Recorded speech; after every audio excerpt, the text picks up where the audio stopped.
going to introduce our amazing moderator for the first panel of the day. And she will introduce the panel themselves. Maheen Kaleem, who is the Vice President of Operations and Programs at G4GC. Thank you. I'm going to ask for some grace because these stools are funny. And I'm told that maybe they were meant for men who sit on panels. So here we are. My name is Maheen Kaleem. I am the Vice President of G4GC. And I have the very daunting task of moderating four of the most brilliant people I have ever met in 45 minutes. So you're just going to stay with me, and we're going to kick off the day with some really important framing. So with that, I would love to introduce my panelists, Sonya Passi, CEO of FreeFrom, Mónica Ramírez, founder of Justice for Migrant Women, Tarana Burke, founder of Me Too International and the Me Too movement, and Dr. Ramatu Bangura, co-CEO of Purposeful. I'm good. We're just going to be in this. So many of you know, and many in this room believe, that actually we don't get to a world that is free and just without leaning into and centering the wisdom of young people, and girls in particular. So with that, I'd like to start us off by inviting in our dear sister, Joanne Smith, who runs Girls for Gender Equity in New York City, who reminded us at a panel a couple of years ago that actually we were first politicized around ending gender-based violence as young people.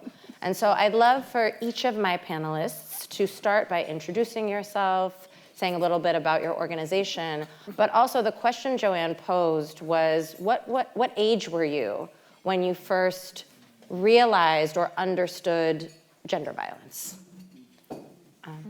Yeah. Hello, I'm gonna try to look at you straight, even though my chair keeps turning. You want to use my stool?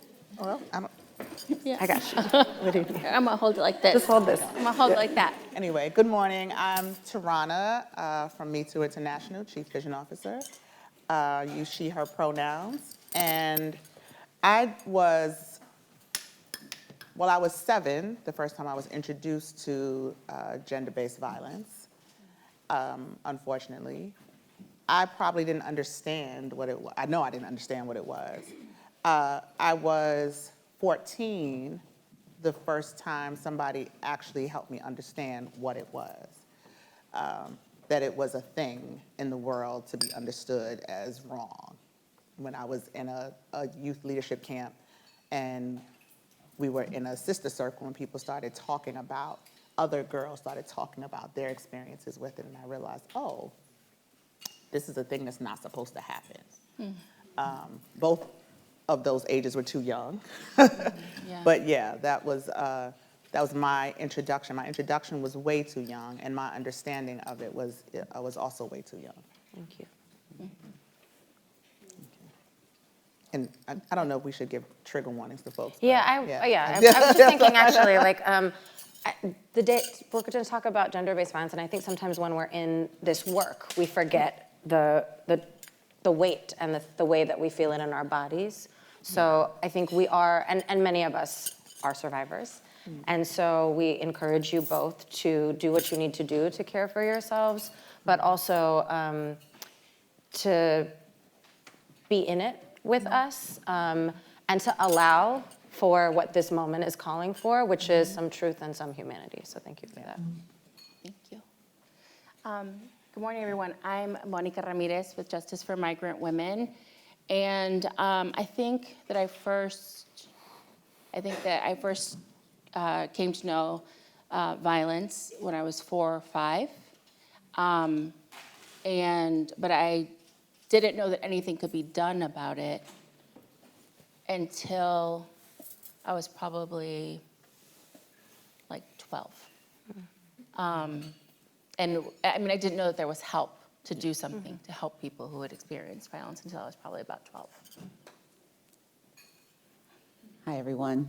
My name is Ramatu Bangura I'm the co-CEO of Purposeful. Purposeful is a girls and young feminist movement hub headquartered in Sierra Leone that also funds young feminist work globally.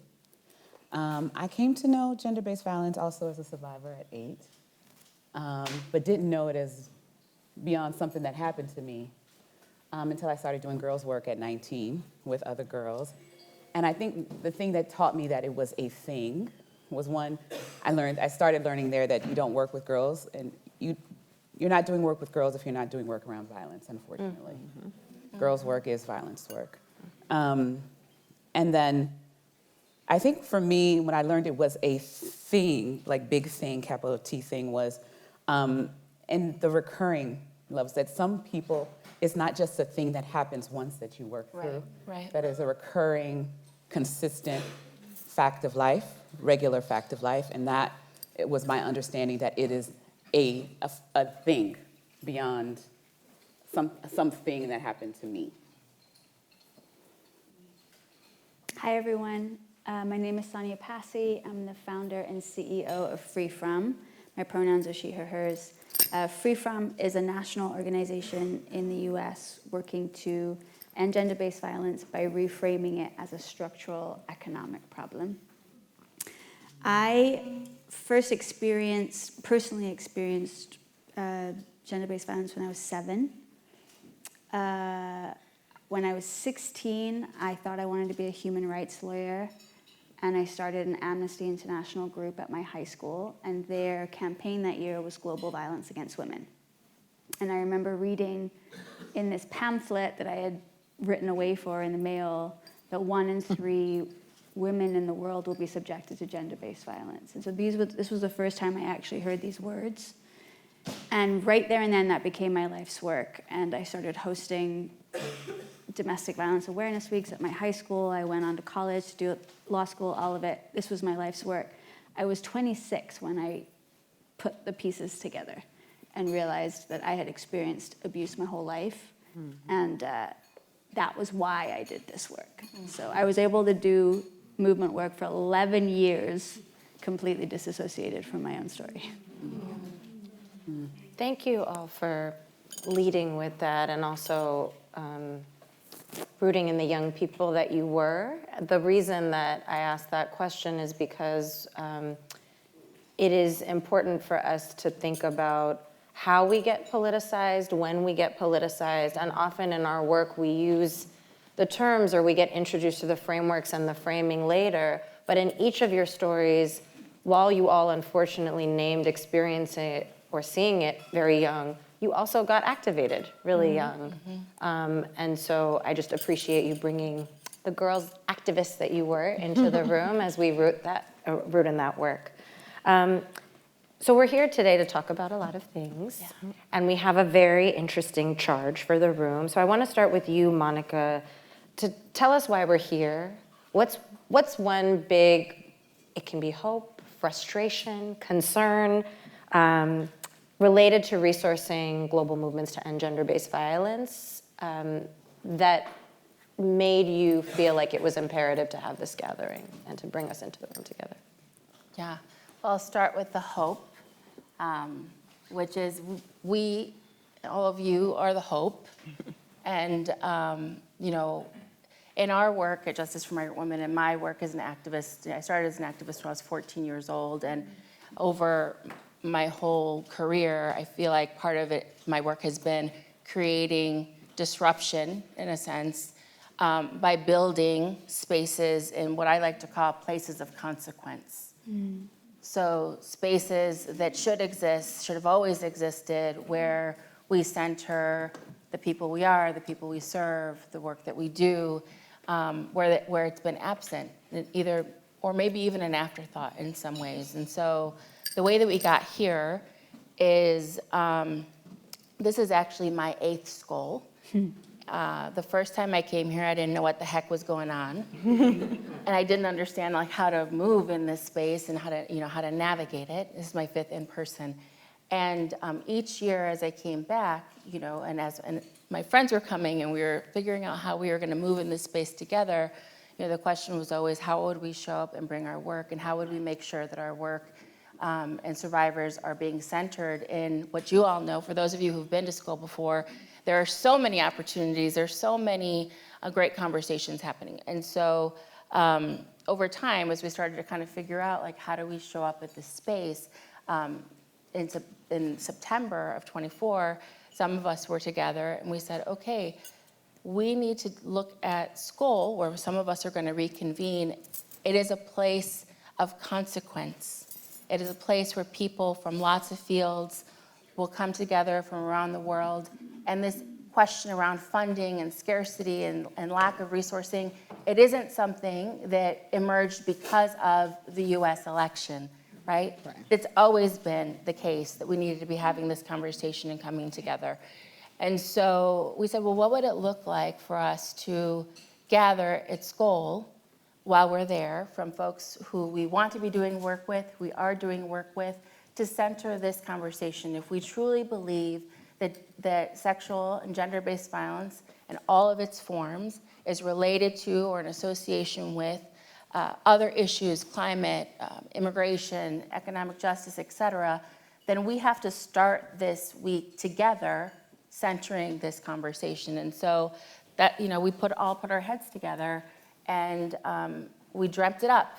And we said, well, we don't know if anybody's gonna come, but we're gonna do this thing. And you showed up, and we're so grateful. So thank you. Thank you. Sonya or Tarana, anything to add to that you feel like is important for framing the day? Well, I just want to say Monica's being modest. It was Monica's idea. Yeah. Monica came to us at Free Futures that was put on by Ford and the Meteor and said, let's do something at Skoll together. And last year we had all been here and we'd all had events that conflicted, and it was like, instead of trying to all do our own events, let's do something together. Yeah. And we know that there's people in this room that came just for today. We could not have imagined a turnout like this. We were hoping for 100 people.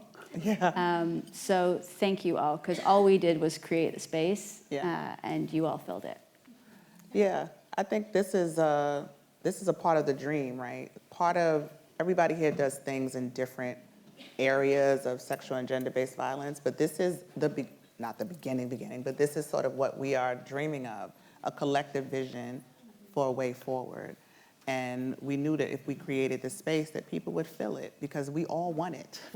We all want this. And so, yeah, let's. And I'll just add one more thing. We get a bad rap as a movement. We People do. say that we don't know how to organize. Exactly. People say that we're not a movement. People say that we don't get along with each other. And this room is That's the different. proof that that's a myth.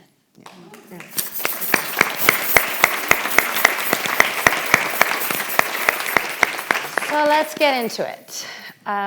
So at a previous role at a foundation, we did some research on ending sexual violence and sexual exploitation and trafficking. And we found that in the research, a lot of the reason why people don't want to touch it, don't want to fund it, don't want to pass policies around it is because they feel like it's intractable. That this is something, people in my own life would say, why do you do this work when you know we're always going to live in a world where there's gender-based violence? And I was like, do you think that I just wake up every day to do nothing? And so I want to start with you, Tarana, and just ask, like, what are the tropes and the narratives about survivors in particular, survivorship, this work that we have to move out of the way if we're going to actually get people to understand that there is no movement that, to Ramatu's point, isn't directly connected to the work to end gender-based violence? You know this is my favorite. Settle in. Right. Let's go. Well, first of all, I'm on like a world tour to have people talk about sexual and gender-based violence differently. This is one of the only issues that we don't talk about as solvable. We are constantly in this work, and when we talk to funders, when we talk to people on the outside, the conversation about this is that it is a foregone conclusion, that is inevitable. We wake up and go to sleep like it just has to happen. And that is not true. Even those of us inside of the work carry that as a narrative, and it is a narrative that we have to change. It is not a foregone conclusion, and this is a solvable issue. And once we start changing that narrative and carrying that as a different way to talk about it, then other people will talk about it different. There's research to support that. There's anecdotal and hard research to support that. Sexual and gender-based violence is a solvable issue. And when you look at other issues outside of this, right, when they started talking about it differently, people started feeling differently about it. We kind of live in a bubble in this, right? We live in this our own, we all know each other, talk to each other, but think about pop culture and the rest of the world. Some of y'all have heard this, so just bear with me. This is my little soapbox. But I think about things like tobacco or HIV, right? Remember, those of us who are old enough, you remember when it was like you were a leper if you were HIV positive, the way we talked, the way TV shows talked about it. And then there were big, massive campaigns talking about getting to zero, right? People said, oh, you can get to zero around HIV. And then all of a sudden the mood changed, the talking about it changed, when the narrative changed around HIV. Think about tobacco. It was everywhere. Smoking cigarettes was everywhere. And then there was the narrative around tobacco changed when they said secondhand smoke will kill you. I use tobacco as the example all the time because to me, even though the issue is very different, you can sort of mirror it a little bit. When the campaign around tobacco what's the man's name? The one who was the mayor of New York. Bloomberg, thank you. Bloomberg. The man's name. I get my billionaires mixed up sometimes. Hard to keep them straight. But they have spent, I might get this number wrong, but I think something like $25 billion, somebody say yes, in the last 20 years around tobacco with multiple interventions, medical interventions, research interventions, legal interventions, narrative interventions to change how people think and feel about tobacco. Now you can't smoke on airplanes, right? Now you can't smoke in bars and all these kind of things. People think differently about tobacco. We can make people think differently about sexual and gender-based violence. But we have to think differently about it and talk differently about it. And the number one thing we have to tell people is that this is solvable. It's not a foregone conclusion that every young girl is going to have to go through this as an issue by the time they're 18. That doesn't have to happen, right? We also have to make it known that it's not just a woman's issue. This has been completely, yes, it happens to women mostly, but it has been completely sat in the lap of women when it doesn't just happen to women. And the fact that we think of it as just a women's issue, we know how people think about women. Yeah. So there are so many narratives that we have to undo around this issue so that people see it differently. It is also a social justice issue. As long as we keep making it an interpersonal issue and not a structural violence issue, a social justice issue that sits alongside environmental issues and climate issues and other social justice issues. When we think about safety, when your politicians come to talk about how they're going to keep your community safe, they should be talking not just about gang violence and gun violence, they should be talking about sexual violence and gender-based violence, right? This is an issue that goes alongside all the other social justice issues that we care about. But it gets couched in, we can't just keep talking about women's empowerment without talking about women's safety. That's right. Right? And so the ways that we talk about sexual and gender-based violence have to change. And if we're going to resource it correctly, if we're going to have a real impact on the issue. That's one of the main reasons why it keeps getting siloed and pushed to the side and under-resourced, because it's not taken seriously and we don't talk about it seriously. Go ahead, Murad. I just wanted to add to that because I think it's a deep frustration that I've had in talking about this work. And I think sometimes the framing of what are we up against, because I think that's what's made it very difficult to talk about this issue, is that we talk about we're looking for a perpetrator and a bad guy and a boogeyman in order to be able to address it. So if we have something that we can point to, then we can say we deal with that person, we make that person go away, then we've now solved the issue. But because sexual violence and gender-based violence is not only interpersonal, Yeah. one of the things I hope we can offer here also is an understanding about how violence is used as an enforcer of the status quo, right? How do we understand violence as the thing that keeps you in line without anyone having to point you to the line? How do we understand violence as the enforcer of the state? So how do women know to stay in line? Children know to stay in line? Folks that are femme or gender nonconforming know to stay in line because the threat of violence is always there. Yeah. So at some point it becomes inconsequential who enacts the violence. They're being deputized by the systems that we live in.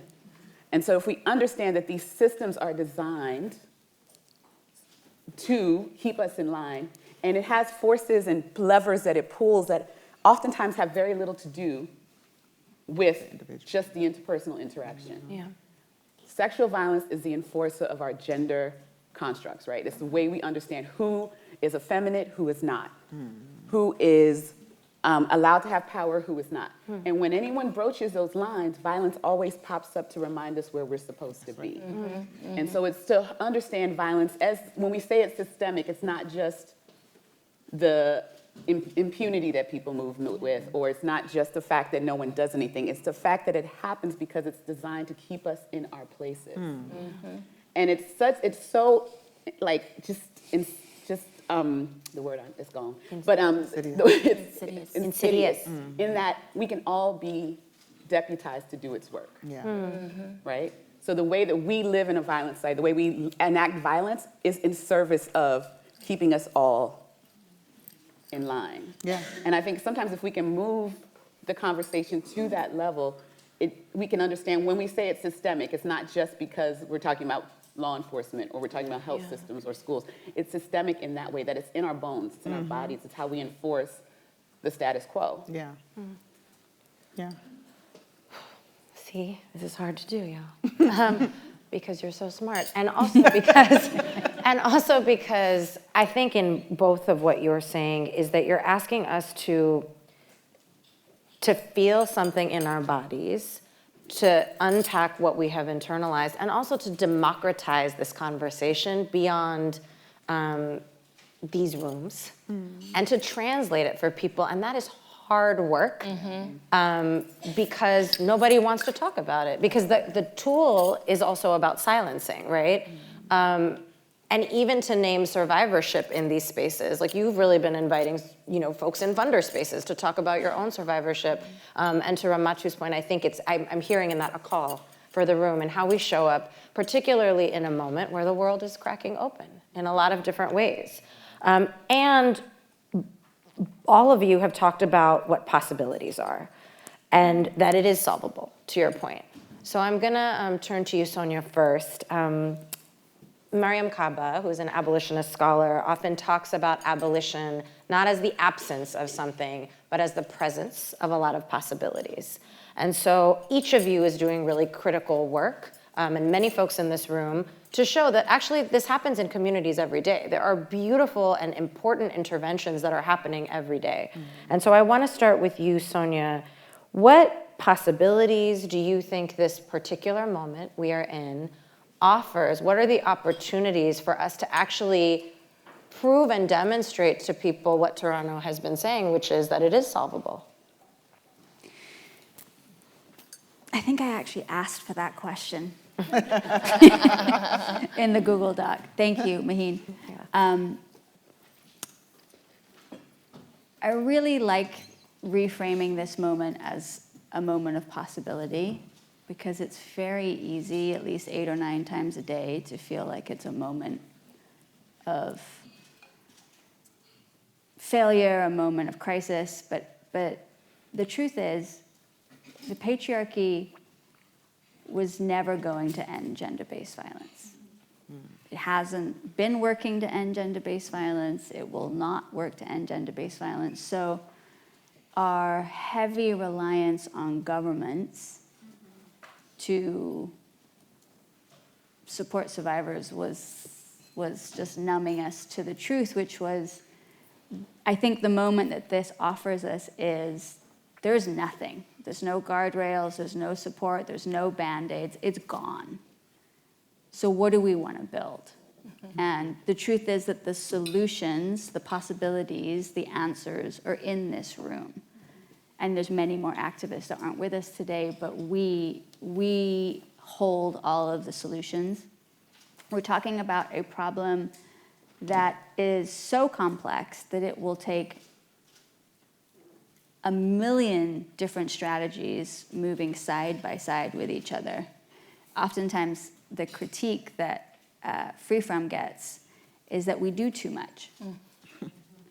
And what I always say is you can't, there's no one thing that if I did this thing and I did it really, really well, we would end gender-based violence. Right. And we all know monocropping doesn't work and that we need a diversity. And that is what we need in our movement. That is what we need to invest in. And the possibility here is to take any shred of naivety about the true fight that we are in away and just commit to each other and commit to this work and commit to ourselves. And be bold and brave enough to hold how complex of a strategy we need to have.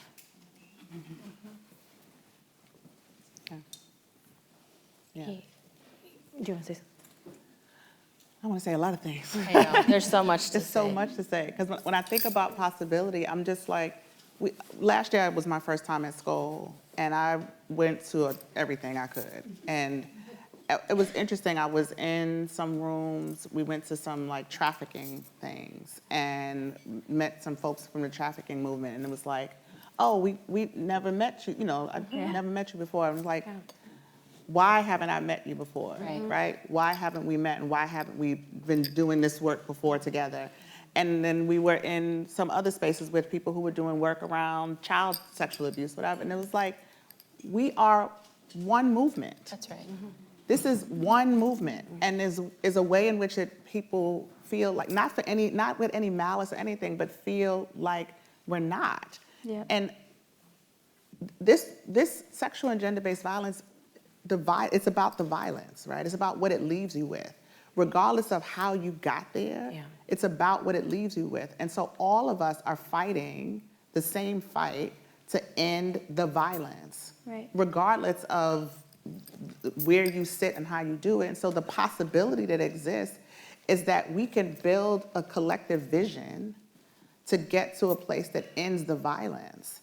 And getting sort of caught up in the nonsense that I'm trying not to talk about people, like I'm not talking about y'all. You know what I'm saying?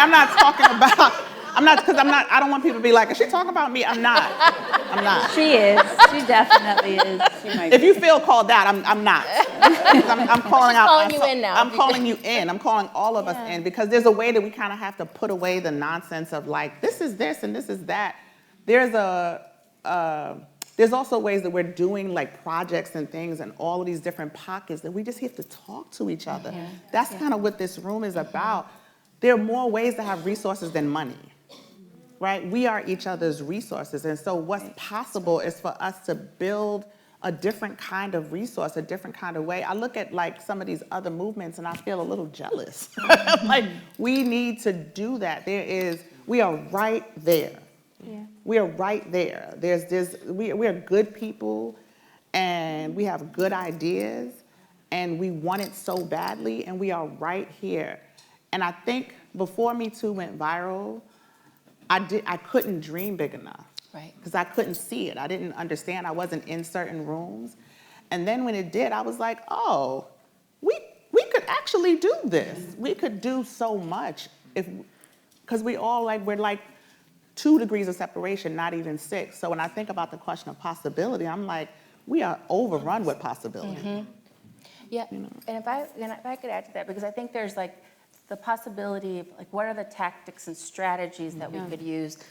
Some of them that we've never even explored yet. So where's that? How are we interrogating our practices, the practices that many of us have been utilizing over 20 and 30 years, many years of work that we've been doing. But I think that beyond the tactics and the strategies, this is an opportunity and I think this goes to your point about the intractability, about addressing the problem, that it's not an intractable problem, that we actually could solve it, is like, we have got to shift the way we think overall about our movement as the global movement. And I know that there's going to be conversation around funding, but the reason that we are all in this room and we come from different places, not just from around the world, but also the way in which we're approaching the work, is we have got to start thinking about this as a one world funding strategy. Yeah. Because I serve migrant women, and some of you have probably heard me talk about this. We serve migrant women who come from around the world, and they are escaping violence from different parts of the world. They're running to safety in different parts of the world. They're then moving again and moving again and moving again, but we are not moving in sync to be able to appropriately serve them. Yeah. And so we're never going to get to the point where we actually move towards an end until we understand how to move together as one world, as one world, one movement. And I think that, you know, we, whoever we inherit it from, have been done a disservice in the way that we think about addressing sexual and gender-based violence just within our own localities, or just within our own states, or just within our own nation. And there's this separation, this artificial separation between what is global and what is domestic. And we have got to break all of that down. And if we do not break it down, then we actually are not going to be able to see the end. And I think that is like the biggest challenge I want to share in this room, because we need to leave this room knowing 10 new people who we want to dream together with and who we want to build with. And if we don't do that, then perhaps we didn't succeed in what we were hoping to build for today. I feel like I will call people out, because Out and in. out Go and ahead, in, of Dr. course, Bangura. out and in. Out and in. Just to make it, I just want to bring it home and be very specific about what we're talking about. I've been in spaces where people will say, we only work on child sexual abuse. I only work on trafficking. I only work on sexual violence. Grown people who know this work in this movement, who will say that to one another, who know each other in this work in this movement. And I get why, right? Sometimes our funding restrictions or those imperatives make us silo our work, but we shouldn't be talking to each other in that way. Right. If you got to talk to a funder in a way to say a thing so that you can get resources to move your work, talk to that funder and say a thing in the way that moves resources to your work. But we cannot be talking to each other like that. We cannot be saying, well, I work on child marriage.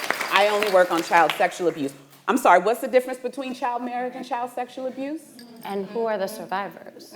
Who are those survivors? But we talk in that way to each other, which I find so very frustrating. And so very, to your question around challenges, so very challenging. Yeah, I mean, I think what you all are doing is in the gentle or direct calling in. But it is that we have to be in, you know, Tanisha McCarris, who might be here later, talks about, like, we don't know what freedom looks like, and so we're all going to have different boats and things that we're building to get there. And she also talks about how we have to be in principled struggle with each other, which means we're not going to agree on the tactics. And that's the other part of it, is that in this particular moment, I've been having this conversation with a couple of folks who are in the room. There is a requirement that we also give each other we do the work in this room and in other rooms to build the relationships where we can trust that if you are operating in a context that is different from the context I'm operating, then you might do something that looks crazy to me or looks like it might hurt me, but I have enough of a relationship to call you and be like, what you're doing. And if you say, I got it, this is what I needed to do, then this is what it is. And I'll give you an example just in this moment, and then I'm going to turn it to you, Ramatu, to actually dig deeper into what Mónica was talking about in terms of the global context. We're an intermediary based in the US. We fund movements that center the wisdom of girls and gender expansive youth of color. And we have decided to shift to our acronym in terms of our name, because our mandate right now is to protect the work, and saying girls of color seems to be a problem because people are afraid, and they should be afraid of them, because girls of color are the vanguards of our social movements. And that's okay. And people might look at that and say we lack political clarity or moral clarity or whatever it is. And that's the tactic that we've chosen. Is that the tactic that everybody should choose? No. But it does require us to build the trust that you all are asking us to do and to be in it with each other. I see you. So I'm going to go to you, and then I'm going to go to Ramatu. Well, just following up on what you're saying, Maheen, you know, the way that abuse and violence thrives is it isolates us as individuals. Yeah. And more often than not, the way it isolates us and the reason it isolates us is because the people around us who love us and care for us don't agree with the choices that we're making to navigate the abuse that we're experiencing. They think we stay too long. They think we kept our kids in it when we shouldn't have. They think we should have stayed. Whatever it is, it's the judgment of our choices, and it's a lack of trust in us as individuals, as survivors, that isolates us. And I just had this aha moment when you were saying that, Maheen, of that's exactly what we do to each other in this movement. And the exact same tactics of the abuse we impose upon each other, our funders impose upon us, vice versa. And so to your point, Ramatu, about the way that violence keeps us small, goes down to even those small nuances of the way that we are working against each other when we should be working for each other. I just want to add one quick thing about, because it fits right in this moment. The thing that makes movements strong is sometimes having collective language, right? Things that we understand collectively and we all agree to. Yeah. This is not a plug, but my next book Yes, ma'am. is called Revolutionary Grace. And I think what you are describing is a type of grace that we have to have and give each other. Yeah. And that's the reason, it's part of the reason why I'm writing the book, because what I've seen in this work is a deep lack of grace. And some of you have heard me say this before. I do not believe in a politic of liberation, which is what we need, and many of us have different definitions of liberation. But I do not believe in a politic of liberation without a politic of grace. And because grace is this big amorphous thing that we define sometimes religiously, whatever, revolutionary grace is different. I was raised in a youth program that gave us a definition that I use, which is I will not, and don't put this anywhere until I write my book, y'all. And make sure you quote her. Right. Cite her. But it's, I will not violate your dignity, but I will not compromise mine. And I've been living by that since I was 14 years old. And it's the space that we have to give each other. It's what you're talking about, right? That understands that I heard G for GC, but I know them, right? We don't give each other enough revolutionary grace, right? In the ways that we work. We saw it, some of us saw it when we were doing Survivor's Agenda. We saw it in some of the work that we were doing. As long as you're not trying to destroy my folks, you're not trying to destroy the work that we're doing, I have to give some space and some revolutionary grace to the people that we're working alongside to get to this liberation place that we're trying to get to. It's not going to look the same. My answer and my way to get there, the vision that I have, is not going to be exactly the same as the vision that other people have. But we need, to the point that somebody said this, we need multiple visions to get there. This is not everybody, there's lots of geniuses in this room, lots of ways to get to this place. And particularly with something like sexual, it is solvable, but it's a big lift to get this solved. And if we don't give each other some space and some real different kind of grace, not the kind of grace that God gives, because we ain't God, I know I'm not.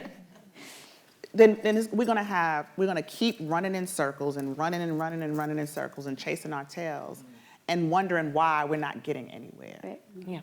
So if we don't find some common language and ways that we build this movement together and understand each other, we're going to keep finding ourselves with the same problem and the same lack of resources. We are each other's resource, and we are cutting ourselves off at the knees and cutting our own resource for each other.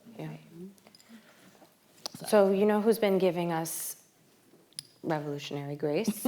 Are feminists in the Global South.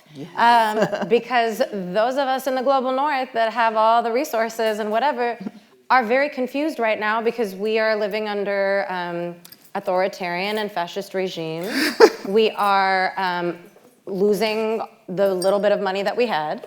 And you know who's really good at operating under fascism with no resources? Feminists in the Global South. So Ramatu, I want to start with you because Purposeful is headquartered in Sierra Leone. To invite us into like because this is about us unpacking for those of us that are based in the global north, what is the work that we need to unpack and do, and how can we move differently as a global community of survivors? And what do we need to unpack in order to get there? Ooh, okay, so short answer. Yeah. Small question. Small question. Just a dissertation. I mean, I think to Maheen's question, there is so much to be learned from folks that have been living under authoritarianism with lack of resources. I think, and I say this, please forgive me, because I know that this isn't unfair, but I do think in the global north, in the philanthropic sector, because the philanthropic sector is different from the movement part of the movement, the assumption of resources, right? Like, I will never say we don't need resources to do this work. You will never hear me say that. However, what we have seen is that there's been a glut of resources concentrated in a few hands around doing this work. And I think it's kind of obscured a little bit some of the way forward in terms of how do survivors take care of one another? Mm-hmm. What does it look like to not have the state? The state is not there. It's not. It does not exist for that. What does it mean for people to create community? And I think in this time where everyone's scrambling, what do we do, what do we do, what do we do? The money's gone, or the money might be gone, or maybe the money might be gone next week. I think there is a space to figure out that what survivors have always done is take care of each other. Mm-hmm. To be reminded, the domestic violence movement in the U.S. did not start when VAWA happened. Sure. It started when women were finding space to hide folks that needed to be hidden. Mm-hmm. There was the network of that folks that if they needed to lose their identity, if they needed to lose their names, if they needed to hide out so they could get to safety, they found ways to do that. Right. And while we should not always have to be working under those conditions, the reality is that those are the conditions. And so if we can't find the space to take care of one another. Those of us when I started in philanthropy, one of the things that I would often ask the question is, what does it really take to do the work? Because what people put in their grant proposals is not what they're doing. Mm-hmm. So when you take that girl into your home, yep. When you take her and you spend 18 hours at the emergency room with her after her assault, you don't put that on your timesheet. Mm-hmm. It's not in your report. And so what ends up happening is that we undervalue the time and the effort and the work it takes because we're not capturing what it does to keep us safe. Mm-hmm. So just to be very clear, that work is happening in the Global South. Folks are spending time and energy that is not time that because it's care work, because it's women's work, is not valued, mm-hmm. right? It's not included in what it would really take to end violence. We haven't figured out how to put a value on that. Mm-hmm. And so we are not resourcing it. So let's be very clear that the movement has never been resourced, but what we do know is that it is the vast majority, if we were to take a percentage of a pie, is the care work. Mm-hmm. And folks have had to do that without having to could not rely on the systems in the state. Yeah. And so if there's anything that the Global South shows us is that's the work that has to happen. I think the other piece of that is I think Mónica says it over and over. People are moving. This notion of domestic, international, folks are moving. Yeah. And they're bringing the experiences of violence with them, and then they're finding violence when they get there. That's right. And what they're finding is that the systems in either place are inadequate. Mm-hmm. Mm-hmm. So if we know that that's the case, then when we're trying to build our way forward and try to build into and lean into a new future, that has to happen across borders. Like we know that most of these borders were imposed upon us anyway. Mm-hmm. Our people move in ways that kind of, I think, make them meaningless in so many ways. No matter how much they try to contain us into borders, people are going to find their way out. Mm-hmm. And so we have to figure out what the systems of care look like, what the resistance looks like, because the same way people are moving, these ideologies of authoritarianism are moving. Yeah. And we're seeing conferences and events and the Christian right and the extremist right taking up home. They're building camp in Sierra Leone, little tiny Sierra Leone, that we're like, why does anyone know anything about Sierra Leone? We're not bothering anybody over here. And yet, here come the right-wing extremists looking to impose their agenda on our little country, and they're spreading it all over the continent. So the work that they're doing here, they're testing abroad and doing it, and then doing it in this, elsewhere, and then they're testing it there, and then coming back and doing it here. Yeah. So our they don't respect boundaries, but somehow we get really caught up in these national boundaries. Like, I work only in this space and in this time and across these geographies. Our opposition does not give a damn about these borders. No. They're moving how they move and how they want to move. Yeah. Thank you for that. And we're going to move into the resourcing part of it, because that's also, in some ways, those of us in the global north have been allowing that work to happen and hoarding resources, and allowing for our sisters and our siblings in the global south to get government-controlled development money that that comes with strings that no longer exist. And so again, I just want to remind us of like the possibilities that you all named. So we got the 5-minute warning, and we're going to move into a really brilliant panel after this on resourcing. So I want to just leave you all with this question. I'm going to start with you, Sonya, of what do you think, as folks go into this next conversation about resourcing, what are some of the silos, things, any other frustrations you want to get out? But like, what are the things that we need to break down around what we need to do in order to get this movement to be understood as truly intersectional? Or answer whatever question. Yeah, you you know, I mean, Say the thing. Or say whatever you want. Say whatever you want. I mean, I think we've named a lot of it in the panel. I think what I would have said for that, we've named a lot of it. Just to add to this idea of this is a borderless issue, we convened folks at CSW in New York a couple of weeks ago, and Jordan, Colombia, Zimbabwe, the US, it's like there's a textbook on sexual and gender-based violence, and everyone has read the same textbook because it looks the same. It's addressed as poorly, no matter the context. In Jordan, just like in the US, if you try to go to a domestic violence shelter and you have a son over the age of 11, they can't come with you. It's like, how did such a stupid idea make it across the world? But it did. And so if the problem looks exactly the same, no matter the context, why would you address it country by country? Thank you. And then the last thing I'll just say is the silos that we should break down. We've named our frustrations, but we intentionally wanted the afternoon to be collaborative. We brought you here not to just listen to us, but we believe that we have the answers in the room. Yeah. So please be bold and don't hold back and share your frustrations and be honest with each other, because we're going to be capturing all of that and sharing it out with all of us to take forward with us. Thank you. I think in terms of silos to break down, I would like us to, one of my particular things that I like to talk about the most is the act of recurring violence. That there are, while violence is universal, sexual violence and gender-based violence is universal, we cannot lose sight of the fact that there are people in our society that we seem to be okay with having to experience violence over and over and over and over again. They're often poorer, they're often browner and blacker, they're often more femme, the act of having to experience it over and over again and to know it's coming again. Yep. And the psychological toll of that kind of quotidian, daily, reinforced violence, while it's not to separate those folks out, but I think we cannot just, it happens to everyone. And we know that there are some folks systemically that our society seems to be okay with experiencing violence repeatedly.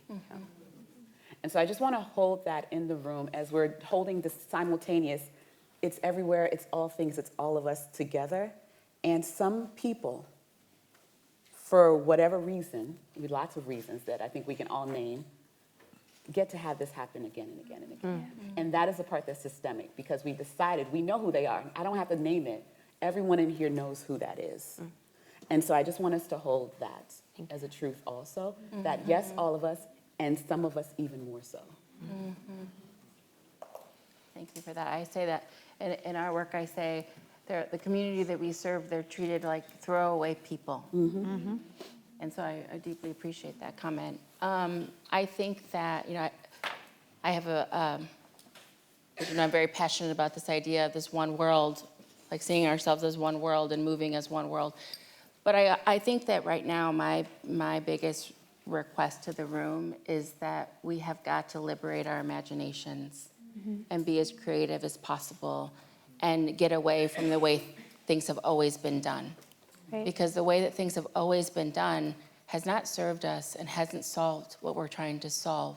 Maybe some of it, but not all of it. And so I think, like for me, it's a silo in and of itself. We are stuck in the ways that have been carried forward, and we need to change that. And I think this idea, I think Tarana said it to your point, and Pamela, our friend, Pamela Schiffman always talks about how, this idea that there's the women's funding and there's the girls' funding, and then that's where this work sits.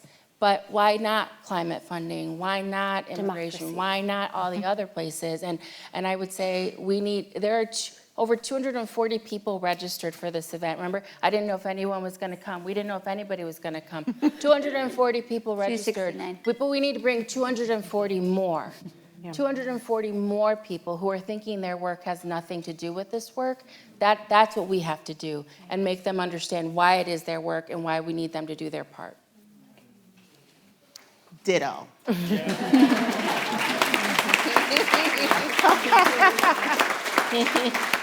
Yeah, I don't know. I think that everybody here seems to be some of the smartest and fiercest people I've ever worked with. I was sitting here thinking about, I think about these silos all the time. Before I was a person who could sit in front of a room like this, I used to dream about what would it be like to be in a room with the people who make the decisions and who have the money. And, I started this work in the Bronx and in Alabama, Selma, Alabama, like some of the poorest places in the country, in the United States, and could not dream about what it would be like to have a $50,000 budget, no less a $5 million budget. And did it with like very little resources. And now to be in a position to be able to talk to people and say, y'all, and let me just say this. And back then, I remember organizing in Alabama to start something called a continuum of care.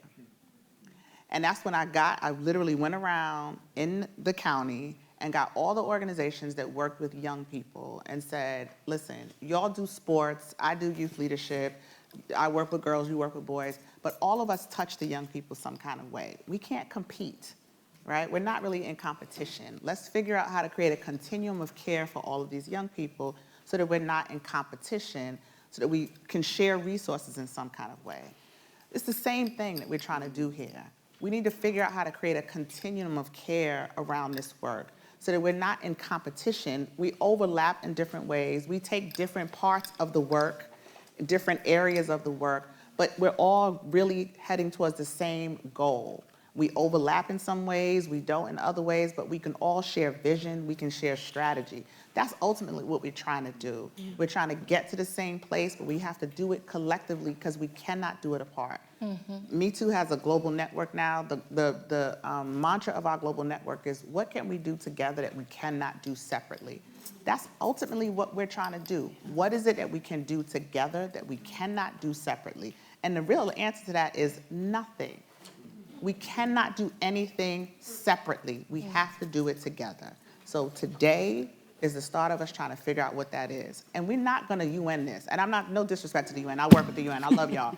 But we don't need to start, we're not trying to write down goals, and we know all of the research is done, y'all. I don't wanna write another thing. It's been done. Yeah, y'all, we wrote it down. We have the notes. We have all the rest of that. We just want to do the work. If we're going to write notes, it's just like a task list so that we can do the work.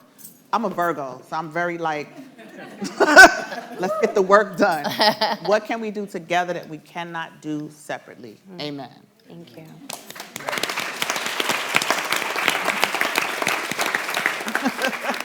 I did it. You see how hard that was? But also, I was gonna say that I just want to say something about this, and particularly FreeFrom, Justice for Migrant Women, and Me Too International.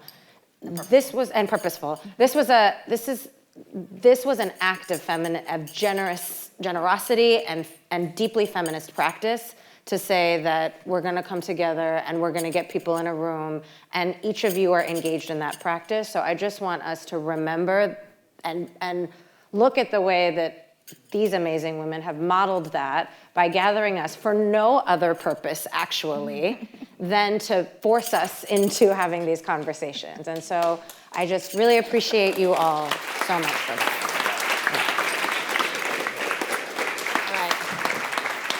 Are y'all hot?